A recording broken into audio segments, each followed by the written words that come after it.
you and listen to my words. For these aren't drunken, as you suppose, seeing it is only the third hour of the day. But this is what had been spoken through the prophet Joel. So Peter was explaining, Peter was one of the followers of Jesus, the very first followers of Jesus, one of the first 12 followers of Jesus. And he's explaining to the crowd what's going on.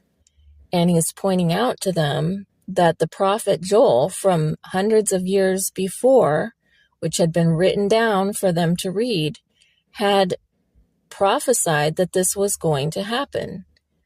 Verse 16, but this is what has been spoken through the prophet Joel.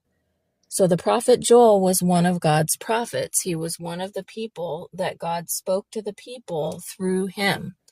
God, Yahweh, God, would give Joel a message, and then Joel would give the message to the people. So Peter was pointing out that hundreds of years before, Joel had given the message about this. Verse 17, this is what Joel had said and what was written down by Joel. It will be in the last days, says God, that I will pour out my spirit on all flesh, or all physical people. Your sons and your daughters will prophesy. Your young men will see visions. Your old men will dream dreams.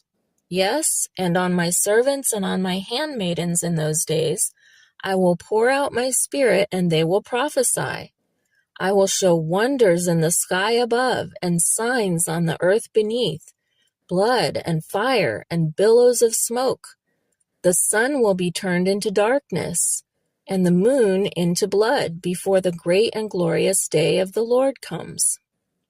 So we can read in many different books of the Bible, including the last book of the Bible called Revelation, about the sun turning black.